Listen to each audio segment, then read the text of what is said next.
Hello students. Last lecture we have learned about gametogenesis and gamete transfer. These two events are coming under pre-fertilization process.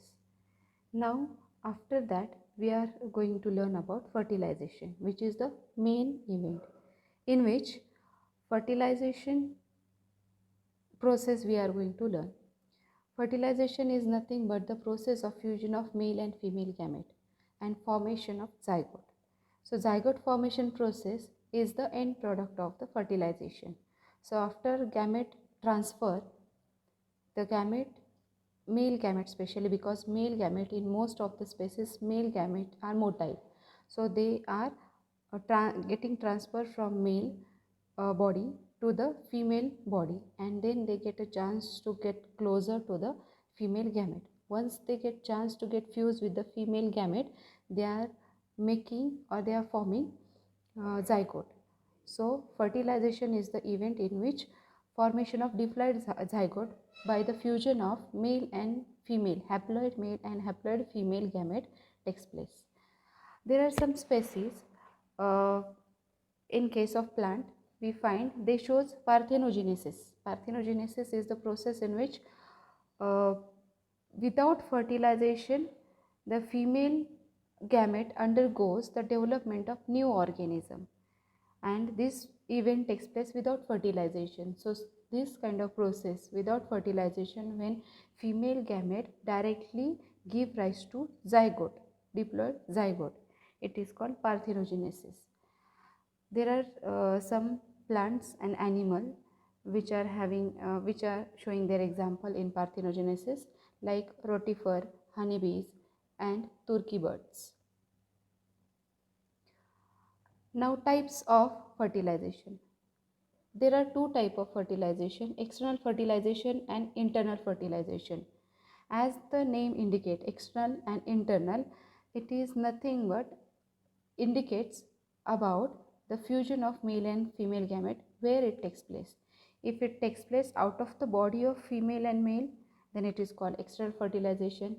If it takes place inside the body of any one of them, most probably it is a fusion of male and female gamete takes place inside the body of female, because male gamete is motile, so it gets transferred from male body to female body and gets chance to fuse. So when the fertilization takes place, the fertilization of fusion of male and female gamete is also known as syngamy. So syngamy is nothing but the process of actual fusion of male and female gamete. So syngamy outside the body of organism is called external fertilization. Its example are algae, fishes and amphibians. Internal fertilization.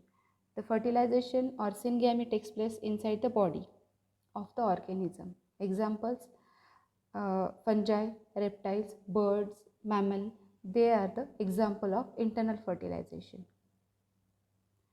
Now, after fusion of male and female gamete and formation of zygote, next event comes is post-fertilization. So after zygote formation, what different type of events are carried out to form embryo? That all process takes place in the post-fertilization event. So post-fertilization events are nothing but the development of zygote into embryo, and this is these all step by step events are included in the post-fertilization. So events in the sexual reproduction or sexually reproducing organism after the formation of zygote are called post-fertilization events. Formation of diploid zygote is the product of the syngamy. In organisms belonging to fungi, algae, zygote develops a thick wall that is resistant to desiccation and damage. So those organisms are showing external fertilization. Their fusion of male and female gamete takes place outside the body. But thereafter, when the zygote is formed and it has to grow into embryo, the event has to carried out in a particular protective shield, and that protective shield is provided by algae and fungi, because they are showing or they are following external fertilization. So they are forming a protective thick wall around the zygote, and then zygote shows the development internally inside that thick wall, which is providing a protection. It undergoes a period of rest before germination. That means whatever development of zygote takes place, it takes place inside the protective wall.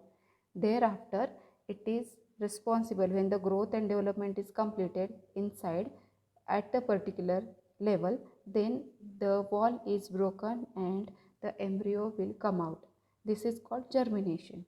But during the period of development, they are protected in the thick wall, and that particular event is called resting period, or a rest period, which is responsible for providing them a protection. Now, next point is embryogenesis. Embryogenesis is nothing but the process of development of embryo. From zygote, embryo development is called embryogenesis. Now, when the zygote is formed, fusion of male and female gamete is haploid, female gamete is haploid.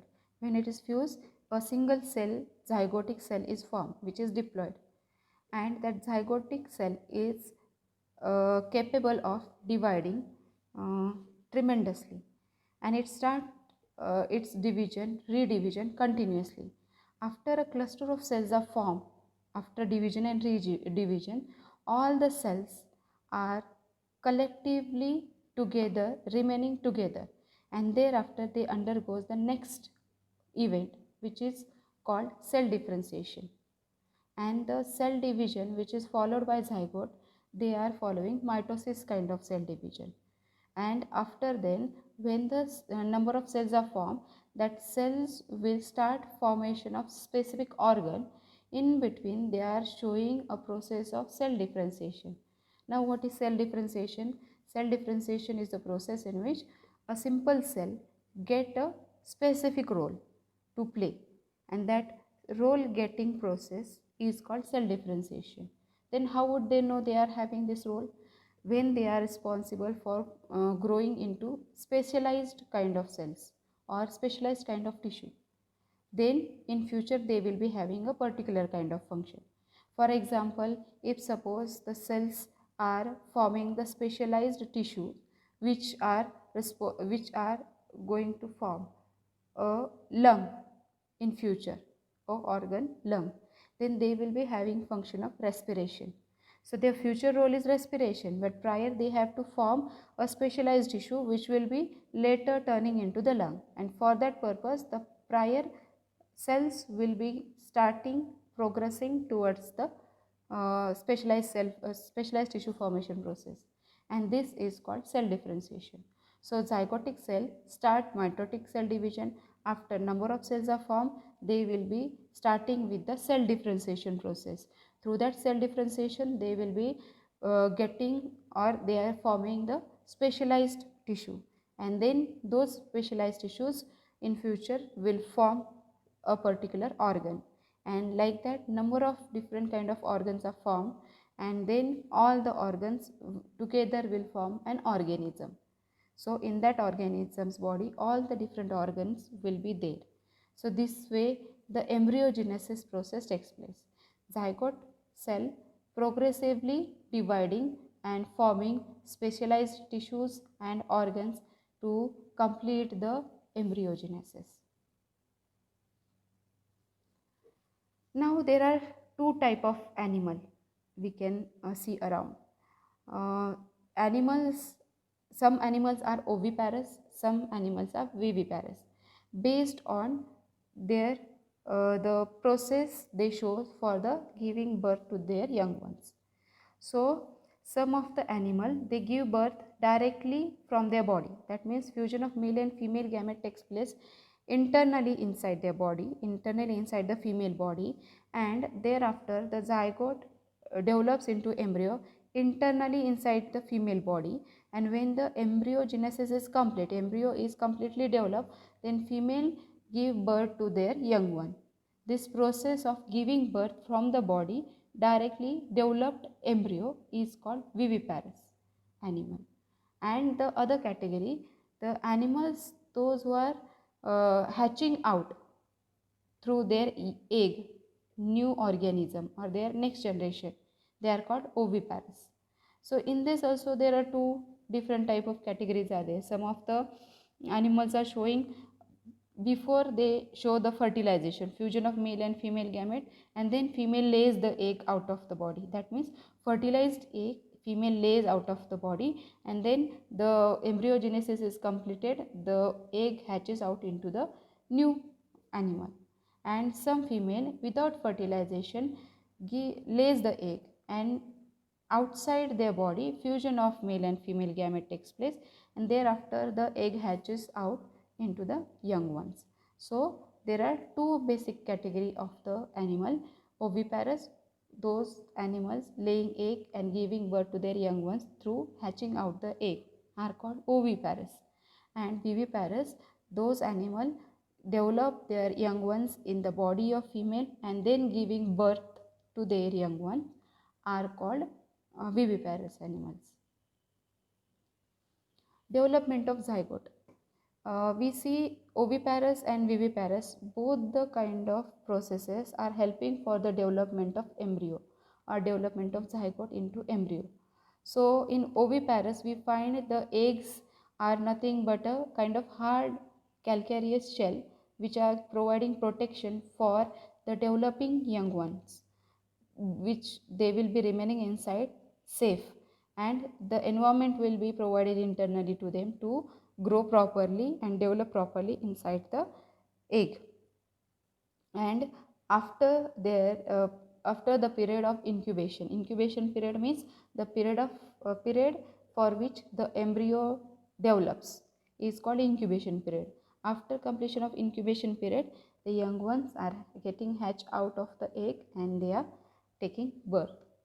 In viviparous type of animal, proper embryonic care and protection causes greater survival chances, because the female is directly connected to the developing embryo in viviparous kind of animal, and all the food, oxygen is provided through the female to the young ones which are developing, and also they are getting protection internally inside the body.